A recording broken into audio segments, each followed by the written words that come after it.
Hi, I'm Dr. Mindy Patterson. I'm a nutrition expert and nutrition sciences researcher.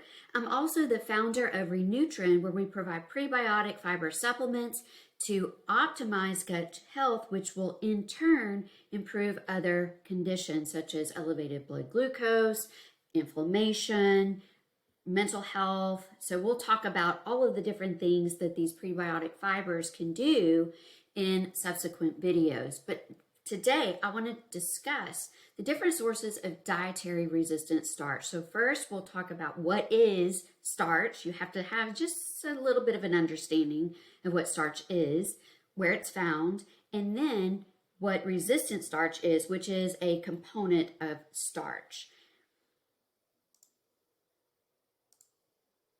Okay, I first want to talk about some foods that you may or may not consider healthy. Bananas. Now, there's a lot of controversy and really misinformation about bananas, a very rich, nutrient-dense food, but you probably heard the term glycemic index. Oh, if I eat a banana, it's going to make my glucose levels skyrocket. Well, that's not always the case. And if you're using a sort of a table called the glycemic index of foods, we'll have another video describing what the glycemic index is and why you should consider not using it, and it may not be the right usage of information for you. Corn tortillas, would you consider these healthy? Beans. What about potatoes? Kind of a similar controversy with potatoes as bananas. Stir-fry rice and oatmeal. So what do all of these foods have in common? Well, they all contain starch, the carbohydrate known as starch.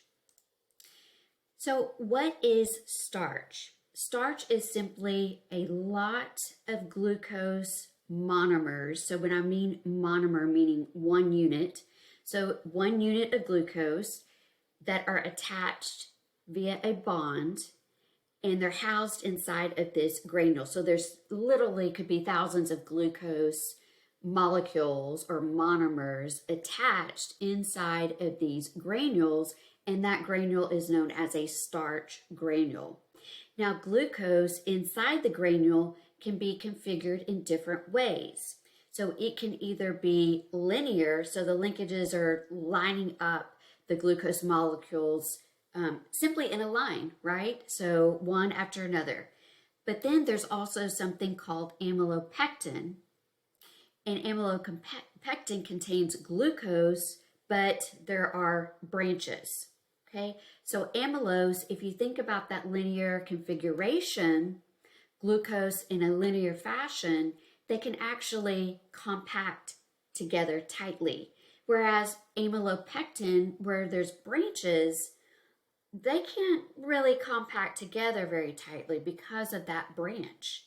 And so this is really relevant when we talk about resistant starch, okay? So because starch is made up of only glucose, when you consume it, it is digested, broken down by our enzymes, and it contributes to blood glucose because starch broken down to produce glucose, that glucose is absorbed in our small intestine and then causes our blood glucose to rise. Now, not all starch is going to be digested in the same manner. Okay, we have what's called rapidly digestible starch. So this is starch that is broken down so quickly within 20 minutes that it causes blood glucose to rise quite rapidly. Slowly digestible starch takes a little bit longer for glucose to be released. So glucose is broken down within starch rather, to produce glucose. This occurs within 20 to 100 minutes. So this is a slowly digestible starch. Then if you look down at the Let me move my video over. At the bottom, the third type of classification of starch is called resistant starch. So this is a starch that's not broken down after about 2 hours. So it remains intact. So it's the starch inside that granule that is not accessible to our digestive enzymes. So what happens is it goes all the way through the small intestine, not being touched by our enzymes, so no glucose is released, but then it enters the large intestine, and this is where the magic happens. So that resistant starch actually provides fuel for some of our gut microbes. And we all know that the gut microbiome is really a strong indicator of certain health conditions as well as our overall health. Okay, so what is resistant starch? Where do we find it, I suppose, is a good term to use. Well, again, this resistant starch is in granules, so tightly compacted into granules. So it resists digestion, so therefore overall decreases the amount of glucose that is enzymatically released, thus absorbed to the blood. So here are some examples: potato, tapioca, corn. These are all forms of resistant starch in these starchy foods. Now there's actually 5 types of resistant starch, but I'm only going to talk about 3. And really type 2 and type 3 are the ones that we're really going to be concerned about because those are the ones that we consume mostly through foods. Type 1 is when the starch is physically inaccessible. So think about a kernel is surrounding the starch, or some kind of a hole or a shell. And so the enzymes just physically cannot penetrate that shell. Type 2 are resistant granules. So these would be in raw potatoes, just ripe bananas, legumes. So what happens though with these resistant granules? Okay, so you add heat and water. So let's say we're going to cook this raw potato. Okay, so we boil some water, we chop up our potato, we add it to the boiling water. What happens to that starch granule is it becomes a gel. And so that gel opens up that resistant granule, or which was once resistant, and that gel allows those enzymes to penetrate the granule to release glucose. Okay, so as long as you're consuming a raw potato, which we don't consume raw potatoes, but there's still some resistant granules in a cooked potato.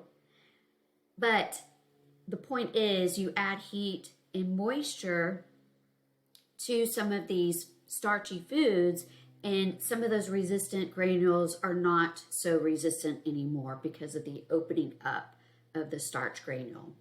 And then there's something called retrograded. This is our type 3 resistant starch. That's when we take that cooked potato. So the starch granule has been formed a gel. And then you take that cooked potato and then you chill it. So what happens is that gel reforms into a resistant granule. So essentially, type 2 that has been cooked and then you chill it, it becomes type 3. So that process is called retrogradation. Retrogradation is reforming that resistant starch, okay? And that's through the chilling process. So this happens with potato cereals because of the way they manufacture some of the cereals. It has type 3 resistant starch. So the higher amount of resistant starch in a food is going to cause less glucose to be absorbed, therefore lower the glucose response to the blood. Okay. So we published a paper in 2020 and we did a complete scope of the literature, and we looked at, okay, what are the food sources that have resistant starch? Okay, we found that breads are a decent source, cereals are decent, bananas and plantains are a good source. Certain grains, noodles and pasta, especially if you cook those noodles and then you chill them, that is going to be a good way to increase the amount of resistant starch in that pasta. Rice, the same way. Legumes have quite a bit of resistant starch, as well as beans, especially the white kidney bean is an excellent source of resistant starch. And we did not know that. We thought maybe pinto beans or black beans would have the best source, the highest amount of resistant starch, but it turns out it's those white kidney beans are a great source. And then potatoes, especially when you cook and then chill the potato. And those foods that have been either naturally bred or genetically bred to have a higher amylose, remember amylose is when glucose is in a linear form, so those glucose monomers can pack together tightly, especially under the chilling process, are going to have more resistant starch. Okay, here's an example. Here's an example of corn tortillas. We found the amount of resistant starch in corn tortillas is going to vary based on processing and storage and cooking conditions. Okay, so store-bought corn tortillas have about 0.8 grams of resistant starch per 100 grams. So this is really interesting. So we've got per 100 grams here. And I want to give you an example, a real life example. So this is a corn tortilla that I found in our pantry. How many grams by weight do you think this corn tortilla contains? Do you think it contains 100 grams? The answer is no. If you look at the package label, it has 36 grams by weight, okay? So if we found 0.8 grams of resistant starch per 100 grams, we have to calculate how many grams of resistant starch are in 36 grams. That's if you're just eating one corn tortilla. If you're eating two or three corn tortillas would likely equal 100 grams. So if you take 36 and you multiply it by 3, that would be somewhere around 100 grams. Not very good with math in my head. And so then it would contain about 0.8 grams. So you'd have to consume 3 tortillas, essentially, to get 0.8 grams of resistant starch, okay? The freshly baked corn tortillas had about 2.6 grams of resistant starch. But look at this. If we put those corn tortillas in the refrigerator for a day, it increases the resistant starch to 3.3 grams. Almost double, almost a 1 point fold, but not quite, or 1 gram fold. If we store at refrigeration for 2 days, we continue to increase from 3.3 grams to 3.6 grams of resistant starch. If we continue to store the corn tortillas in the refrigerator, then we increase, but it seems that we have a threshold around 96 hours. So we really don't get an increase in resistant starch after 96 hours because comparing 96 hours to a week, there's really no difference. So there is a threshold of how much you can get. Now, people ask me all the time, well, what if I want to heat up that corn tortilla? So if you heat that chilled corn tortilla up in the microwave or in the oven, you're going to retain some of the resistant starch but you'll lose some of it. You will not have as much as, it won't go back to the initial level, basically, is what I'm trying to say. So if the initial level was, 2 grams, let's say, or 2.6 grams, you freshly baked, and then you stored for 96 hours at refrigeration temperatures, so it moved from 2.6 to 4.5. Then you heat up that corn tortilla. You may get somewhere around 3.4 grams of resistant starch in the heated corn tortilla that was chilled for 96 hours. Okay? All right, let's have another example. This was another table that we published in that paper. Okay, we can look at potatoes. So boiled, baked, and microwave potatoes are going to vary by variety as well as by whether or not they were bred to have high amylose concentrations. So a high amylose potato, and I don't think you can get these just yet on the market. I know the Colorado State University is working on some high amylose varieties that they have been breeding, naturally breeding for years. The thing is, it's hard to cultivate these in mass amounts, so that's why it's not to market yet. But it's probably coming. Red potatoes have about 1.7 grams. Now again, this is per 100 grams of potato. A russet potato, 3.1. And then you don't really get a lot from the sweet potato, and then you get a little bit from the yellow potato, those varieties.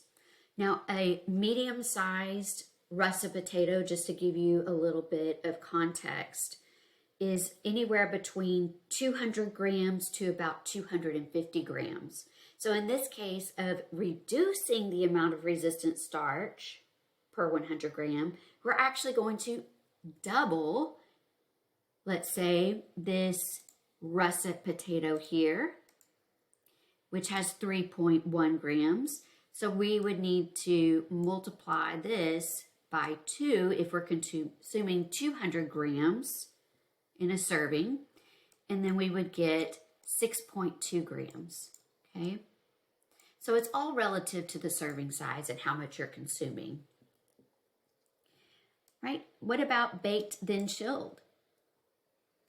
Well, if you look at the russet potato, we do increase from 3.1 to 4.3 grams. So that's good. And remember, we're multiplying it by 2 or 2.5 because that's about how much we're going to consume. But potato salad, look at this, because the potatoes were baked and then chilled, are going to have 5.2 grams per 100 grams. That's quite a bit. So when we formulated a feeding study and I made all of these menus and they contained high resistant starch foods, believe me, we had a lot of potato salad on that menu. And we fed them to participants for 7 days. One day I will show you the results of that study. It's quite astounding. But anyway, lots of potato salad, lots of legumes, lots of white beans in that study.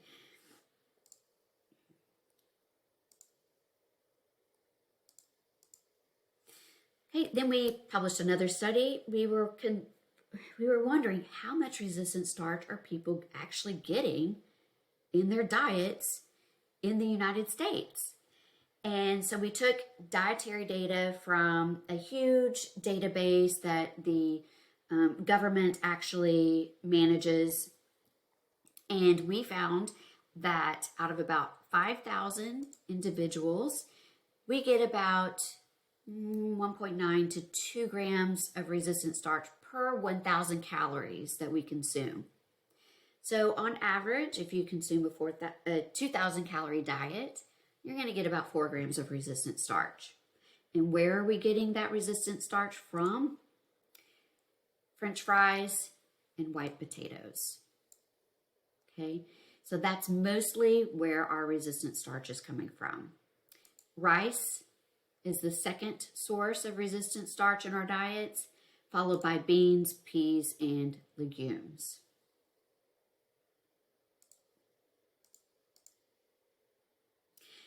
Okay, where do we get other forms of resistant starch? So I talked about all types of really starchy, high starchy food sources like potatoes, rice, beans, legumes, peas. Those are all starchy foods and they have resistant starch. If you cook those high resistant starch foods, you're going to lose a little bit of that resistant starch because the starch granule is going to open up and become a gel-like substance due to the heat and moisture that allows our digestive enzymes to enter the starch granule and break it down into glucose. We take that cooked starch, food or granule, and we chill it, then we can increase the amount of resistant starch because it becomes more compact, and that's called retrogradation. So other ways you can get resistant starch is through supplements. So here is a supplement that we will be launching in spring, maybe early summer of 2024, and it will be a prebiotic and it will contain a resistant starch made from potatoes. And it's actually an upcycled product, and I have worked with different forms of resistant starch, not this particular resistant starch from potatoes, but I've worked with resistant starch from corn that was bred to have a high amylose concentration, as well as some other prebiotic fibers. So this prebiotic fiber is dual acting, so it does have a resistant starch from potatoes, and it also contains another ingredient that blocks the digestion of starch in the small intestine. So it actually binds to the digestive enzyme that is responsible for breaking down starch. So it's a double whammy effect, right? You reduce the digestion by blocking the enzyme in the small intestine. So you have a decrease in digestion of starch. And then the resistant starch provided in the prebiotic will enter the large intestine and is a fuel source for many beneficial gut microbes.